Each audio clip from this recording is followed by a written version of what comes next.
Welcome to the Purposeful Banker, Q2's leading commercial banking podcast, where we discuss the big topics on the minds of today's best bankers. I'm Cheryl Brown. Today, we're replaying a powerful session from Q2's Connect 25 customer conference that dives into one of the most persistent challenges in banking, check fraud, and how AI is finally making a dent. You'll hear from Corey Gross, VP of Product for AI and Data Solutions at Q2, and Louann Habenicht, Director of Treasury Management Solutions at Susser Bank. Together, they walk through a real-world, in-production success story of using AI and machine learning to power smarter positive pay. This isn't just a tech talk. You'll hear how Susser Bank dramatically reduced false positives, protected clients from mailbox fraud rings, and empowered operators to become AI trainers instead of manual investigators. Bottom line, this is AI that's not only compliant, it's practical, profitable, and protecting customers every day. Let's jump in. Thank you so much for attending today's session. Excited to talk to you about powerful and compliant AI and with a focus on positive pay. This is not going to be, as a bit of a proviso up front, an overly technical session. I've been tasked with bringing this down to earth with a focus on the business problem so that we can make AI resonate in a way that it appeals to everyone and applies to actually solving something meaningful for the business versus just getting into the nuts and bolts of how the thing works. So this conversation is going to be focused on two things. The first is how to deploy AI to solve meaningful business problems and drive value. And the second is how to do that, not just on its own merits, but taking into account a broader holistic solution, including how to make compliance more of a feature rather than a nuisance of an AI solution. So, safe harbor, throughout today's presentation, we'll be talking about some future plans and expectations. They're based on what we know right now, but things can change and results turn out differently. If you want the full scope on potential risks, please check out our latest SEC filings. I'm Corey Gross. I'm VP of Product for our AI and Data Solutions. Good morning. I'm Louann Habenicht, Director of Treasury Management Solutions with Susser Bank. And we are very excited to share learnings from something awfully rare in the AI landscape these days, which is actual stories and success metrics from an in-production, deployed to actual customers' AI-powered product. So we've got this quote up on the board. We have all at some point confused doing something, anything, with actually solving the problem. Anyone know where this is from, by the way? Anyone hear this? It's actually from Mulan. I thought it was just apt because when it comes to AI, it really feels like this is a summary of the AI space. Pressure to do something, anything, to feel like they're part of the crowd of folks who are working in AI, but not really knowing to what end. And so what we need to remember, and grounding hopefully this presentation, is that AI isn't the end. It is just a tool. We don't buy hammers to go around finding nails. We approach each problem that we approach or that we encounter with the desire to create a meaningful outcome that ultimately drives, in this case, a business solution. And so yes, AI widespread. It's awesome if you're experimenting with Perplexity or ChatGPT or any of the other generative solutions. It's inspiring what it can solve for at an individual level, at a team level, and ultimately at an organizational level. But we always have to ground ourselves in the job to be done. Otherwise, we're going to become a modern meme as we chase AI. What we should be thinking about is, number one, identify a high-value problem to solve. Then we can select and implement the right tools to solve that problem. And then we can observe, measure the impact of the tool that we selected, the solution that we've created, and mature and evolve it from there. That's the way product development happens. That's the way we create progress in technology in our work. So first, I wanted to start with identifying a high-value problem, one that is hopefully worthy of everyone's time and attention. So this is a bit of a pop quiz, but it should not be very hard for anyone to figure out what the answer is, given the title of the session. So what do we think is responsible for $20 billion in annual losses, with losses growing at a rate of more than 12% year over year, and a problem where activity is increasing by 40% year over year and is experienced by 70% of financial institutions? It's check fraud. Check fraud's bad. And the fact that we all have been talking about getting rid of checks and how checks are going to be replaced by ACH, the pervasiveness of check using, it might be going down, but fraud is still super high and growing. So as we all know, and this is where we get to like positive pay and the different solutions over time that have been deployed to solve this problem, this is not a new thing, right? Like solving for pay match and positive pay type solutions is not new. We've had solutions for quite a while, and they've kind of evolved as the art has evolved. So number one, you can imagine back in the day, someone would deposit a check, and in order to investigate a potential fraud, you would actually have to find that check that was deposited and cross-reference it with the transaction and say, like, oh, manually investigate this, which is super time-consuming. Is this fraud, right? So a lot of human time was spent on the act of finding the check and matching it.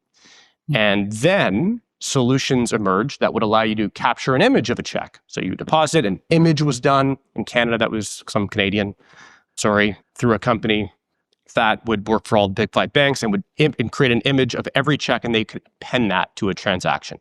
So now the human work wasn't spent actually searching for a physical artifact, but was spent reading the check and making sure that the values match and the payees matched.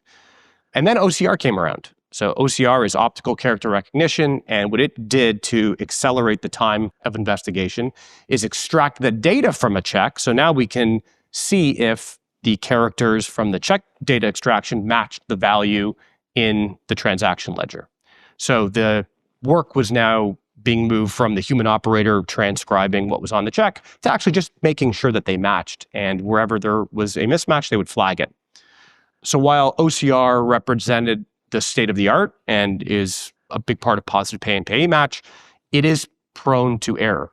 And so for anyone here that has used OCR-based solutions, whether it's in the positive pay match case or in just their everyday life, you know that it's susceptible to breaking down when you get like check stock that might be fairly complicated. It does a poor job of recognizing things like handwriting, low resolution images it will break down, and so forth. And the failure with OCR is not just in the fact that it didn't match, it's that it provides the illusion, or it can provide the illusion of that safety net, right? So false positives, for example, can be very high. And so you come to trust a solution because of its technology prowess, but it actually might undo the impact that it is making. It's the case of the cure being worse than the disease. So what we did was we looked at the state of the art in OCR, and we took the problems that were associated with it, low resolution images, check stock that can be very varied, handwriting on checks, and we ultimately sought to build a more accurate way of extracting data from checks, a more scalable way, because now we don't have human operators investigating every single false positive or exception, and something that can, as a consequence of that, be far more compliant. So we chose machine learning, in particular transfer learning, to do that. And so what machine learning allowed us to do was, number one, handle different types of stock, as you see here, and deliver an explanation for how we got to those answers, as you saw in the previous form, provide a signal that isn't just an operator making a guess as to whether the values matched, but actually providing you an insight in what it believes is occurring here. And we can also detect handwriting. You can also see there somebody wrote Victor Torres on a check, and we can see that that was something that was added to the check via handwriting, and it created a mismatch, and we sent a signal back to the operator that said, hey, you have to investigate this. There's not a match. The point of all of this is that we have created something where the operator is no longer responsible for making the match from reading an OCR, but the operator is now responsible for training or updating a machine learning model as new exceptions occur so that the model can do a better job. And so net of all of this is we have a solution that is better at fighting fraud, is more compliant because we can explain how we got to the answer in every single case, and gets better over time because the operator's job is now to train it to get better. So now to what I think is the real meat of this presentation, the good stuff, in other words. And I think it's best to start with resetting, what is positive pay and the purpose of pay match. So Louann, I'd like to throw over to you to explain to the audience who all probably knows this very well, but in your words, positive pay match, what is it? So positive pay, I think we're all familiar with it. It's a fraud prevention tool that our clients use through online banking. So they're running their business, they write all their checks, extract that information, and upload it to online banking. And then we match that information against it. It's been around for many years, matching the check number, the date of the check, the payee, and the dollar amount. However, the payee match now that we have is what we're seeing that is catching so much fraud. Because since 2020, during COVID, saw people are writing checks more. And they also were taking and erasing the payee name and using a chemical to take off the name, put their own name. So without payee match, positive pay was still working, right? Still verifying the check number was the same, the dollar amount was the same, the date of the check, but the payee was changing. So what was happening is those items were clearing, and if they were to clear, it could become the bank's loss.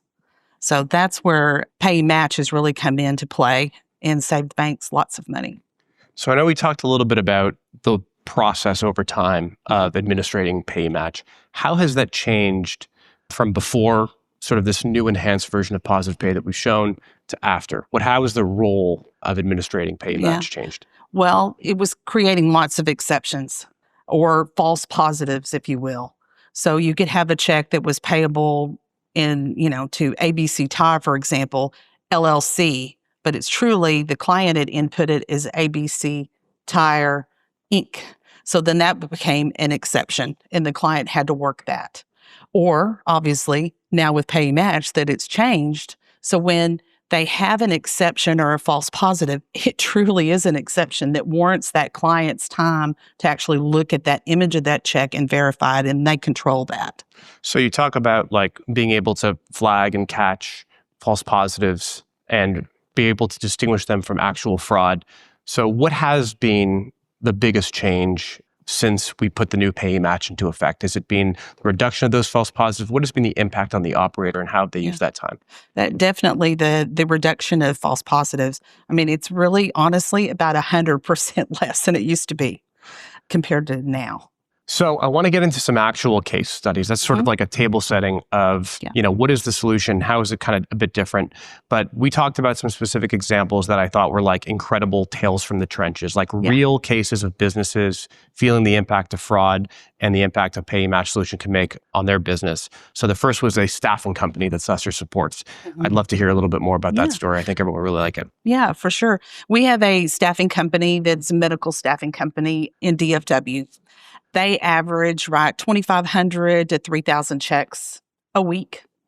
They've been on positive pay for quite a long time, but their exceptions were still very high because of fraud.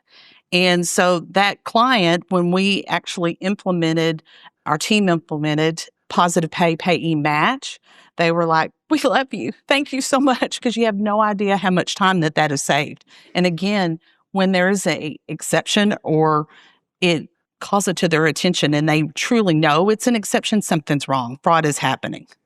So now that we're talking about like so many checks a week, what does the exception load look like from before something like a machine learning solution to after it's been implemented? Oh my goodness. I can't even begin to tell you how many items they had. Hundreds. Some days. Some other days, maybe it was 30 or 40 items that the client actually has this exception. They got to pull it up and look at it and verify that information and either pay or return that item. But at the end of the day, it's administrative and they had to look at it and take their time. Now that they don't have to do that, it's been life-changing for them and saved them so much time spent running their business versus looking at exceptions.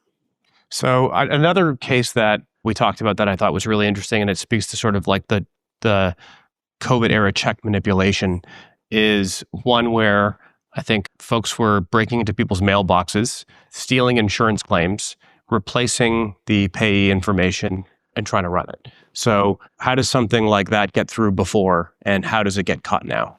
Yeah, well, before, again, the check number and the date of the check matched.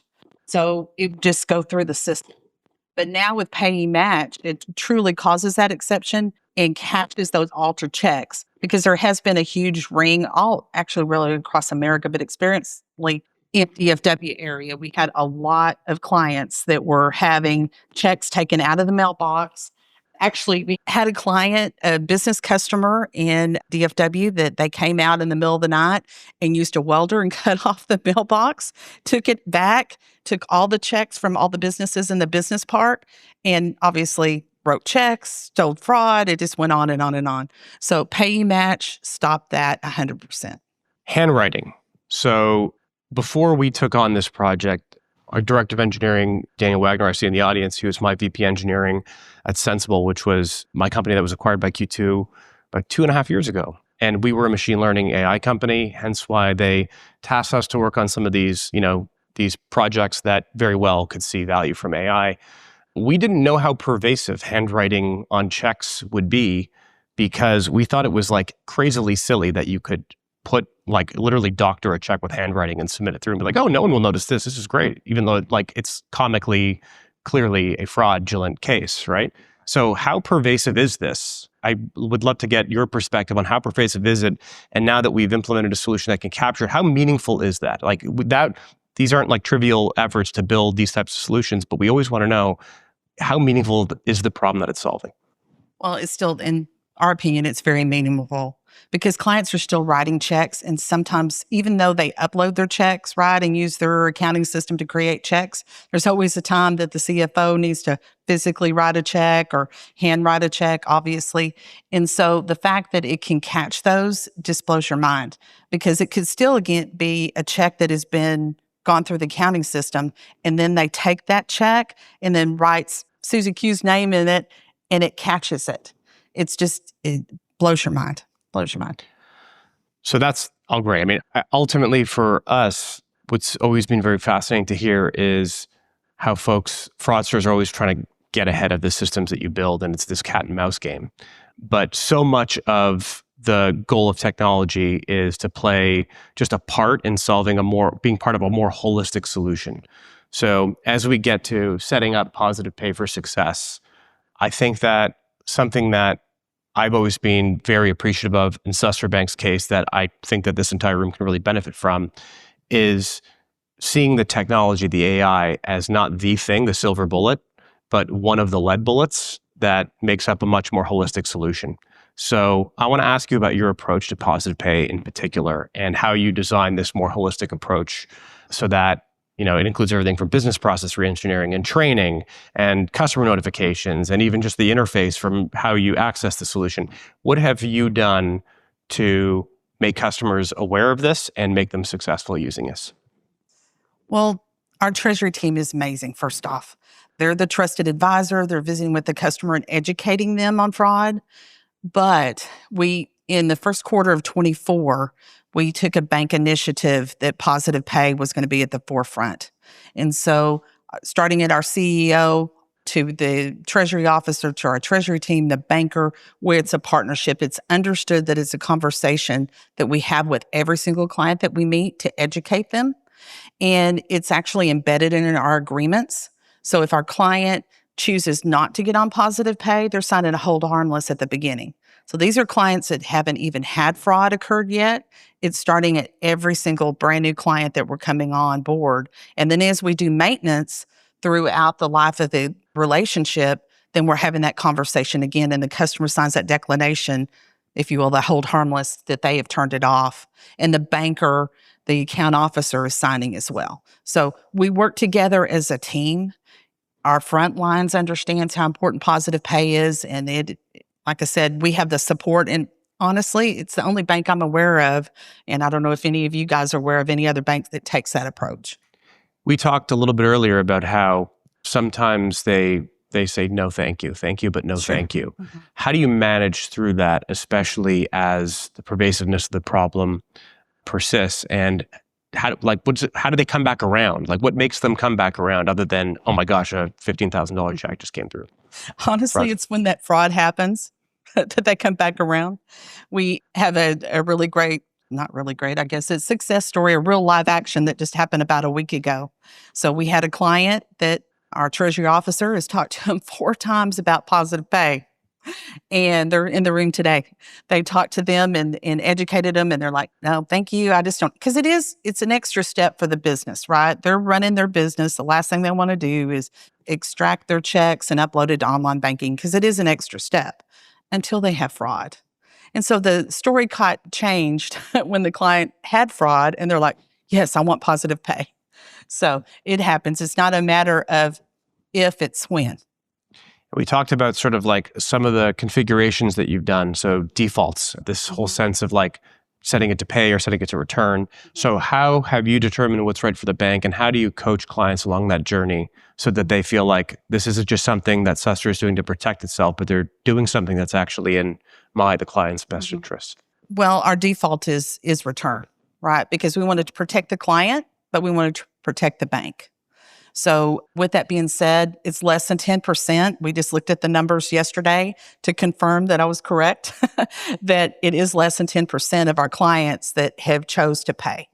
And, it's whatever's right for them. But again, we want to protect the client, but we want to protect the bank. Because if we we pay an item and it's fraud, that's a loss to the client.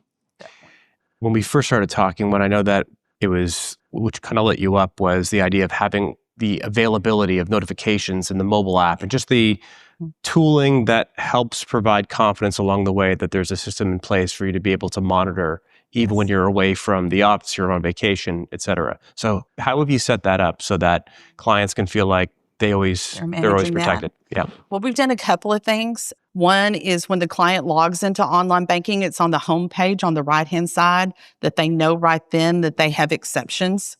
So that's forefront in front of them.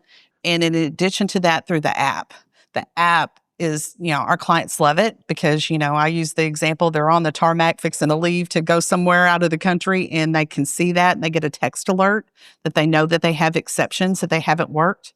And so they can do that right then. So we're giving them all the tools in addition to training. Yeah, I want to double click on some of the best practices and the training because to me, this is an area where, technologists aren't necessarily thinking about the scaffolding that makes a solution successful. And I think this is a case where the scaffolding is almost more of the solution. Positive pay is, obviously strengthened by the modern state-of-the-art tools that you can leverage, but it's really all of the apparatus that has made this successful. Can you talk about the guides, the training, the customer comms that you have assembled to make the impact that it has? For sure. Again, it starts at the beginning, right? Most people are visual. So that training is so important. Our treasury team does it, again, amazing job. We couldn't do it without them. So thank you. They take the time and they train that client. They'll let the client, we do Zoom calls and we go in person sometimes depending on the situation. But I'd say 90% of the time since COVID is via Zoom on the training. So we let the client log into online banking and let them drive. So through that, we also provide a user guide, a positive payee match user guide, and walk through the steps for that process. And in addition to, we turn on positive pay a few days before they're live, so they actually have exceptions to view. And once we've done that, they're just coasting because they have it all set up for them. How is the operator side of the training played out for Susser? So as we're sort of talking about the journey, the role of the operator is so key to this solution. So the role of the operator was once going through, like I mentioned, searching for the paper check and matching it. And then it was, reading the OCR. And now it's training the machine learning system. So how do you get the operator comfortable with their new role as technology has evolved? Well, we just talk about the risk of fraud. I mean, it's on the news all the time. The FBI, Secret Service are continually showing all the different fraud rings. So it's education. Again, it starts at the beginning of that conversation, preventing fraud before it actually happens and setting up positive pay at the beginning. Getting the customer buy-in because it is an extra step. So we show them how to extract that information from their QuickBooks or their accounting system, and then also show them how to manually enter a check. But they control those exceptions daily and they can watch that and they make the decision to pay or return that item immediately, stopping fraud before it ever happens. So now I want to get to some of the numbers, right? So all good stories, really an exemplary example of how AI is a part of this solution. It's a tool that helps you deliver an outcome, but it isn't the entire solution. It's not the whole part of the stack. So I want to talk about the impact of this solution holistically for Susser. And I'd love for you to provide context as we go through this. So the first, 335,000 checks. I think it's less than 1% of those checks have been flagged as false positives. 100% of true fraud has been caught. $12 million represented. And 46% of growth in treasury onboarding. So no question, I think this is an example of how to do positive pay right. And again, a small part of this is the AI. A large majority of this is all the stuff around it. So can you provide context for this for folks in the room and how this helps build Susser's reputation? What does it mean to you? But how do these numbers stack up for you based on your experience of handling this kind of problem for many, many years? Well, again, the support starts at the beginning with our bank-wide initiative, made that conversation with the client a little stronger. This is best practices. You're running your business again. We want to help protect you and how strongly we recommend positive pay.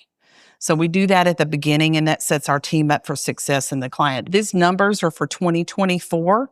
And, again, we're located in every major market in Texas. And so it shows a lot, again, to the team because of the conversations that we're having. And the initiative has really made a big difference. Yeah, the one that we try to work on the hardest to push down, and Daniel could speak to this, or you can mob Daniel after this presentation to grill him on the ins and outs of the pay match solution. But it was moving down the false positive rate while keeping your false negative or fraud rate very, very strong. And that's that tug and pull between, do we optimize for experience or do we optimize for catching fraud? And it's a pendulum that you're currently, always trying to navigate. And so that's the one I think that sticks out to me when I was reviewing these metrics for Susser. But how does this ultimately buoy your reputation? And how does this help you to attract customers, retain your existing customers, and compete? Well, it's really the training. I really think it is. It's setting our clients up for success, which our team does, I keep saying it over and over again, an amazing job to setting up the customer for success and educating them. A lot of businesses and a lot of treasury teams just go and they set up their services. It's kind of, what products do you need? Let me check this box and then we move forward. But our team really works with the clients and want to understand the business, and that just helps improve our reputation. We do that in every area of the bank. So I want to touch on a little bit about where positive pay and pay match and sort of this type of solution goes from here. Where does it go from here? How could we use the same technology and apply it to different problems or problem statements in this area? And so the first is, we talked about handwriting, but the next is signature detection. And that's a whole other ball of wax. And so what you can expect from positive pay match next is check signature detection, so that we can create ultimately over time this idea of a check verification network. And this is being able to identify common fraudsters as they move from committing fraud at one FI to another. We'll be able to detect, hey, this matches a pattern, so we should be able to stop that immediately without even undergoing further investigation, because we will have seen that this is a previously identified fraudster. The next that we talk a lot about is this expansion of coverage. So one of the problems of OCR was recognizing low resolution images, remember, and different stocks. And so as we, as Q2, kind of expand geographically, being able to identify new stocks, different types of checks is going to be part of positive pay growth, because I think it is an important through line of the evolution of this technology to catch fraud and solve for this problem, is a possible agentic approach to pay match. So if you think of that evolution of human being wrestles to find paper check, human being, their work is now extracting data from an image, or at least looking at an image of a check that's been appended to a transaction, and their work is actually ensuring the match. And then the next is human being training the model to make sure that it is as accurate as it can be in identifying a match. Now we're going to have a human being overseeing an agent whose job is to analyze and monitor fraud. So the role of the operator is what's changing over time here based on the technology that's available. So that's the progression of technology that we see here. But I did want to close with you, Louann. Where do you see check fraud based on, you've seen this from one end of the technology spectrum to now. Where do you see check fraud in 3 years? And how do you see the tools evolving? Yeah, well, check fraud's not going away. I would love to say it is. We thought checks were going away for a long time, and they haven't yet. But I think as the technology evolves, and I think it will, the signature piece of this, that's really going to really change the way that we look at fraud. And again, protecting the bank and protecting our clients. So I think, again, the adoption will increase the more, bells and whistles, if you will, that we have available through Pay Match is really going to make a difference utilizing AI. And that's it for this episode. Be sure to take our short survey at q2.com/pod survey and give us your input about the topics you'd like to hear. Subscribe to the show wherever you listen to podcasts, including YouTube, Apple, and Spotify. And you can see our archive of podcasts at hub.q2.com/podcasts. Until next time, this is Cheryl Brown, and you've been listening to The Purposeful Banker.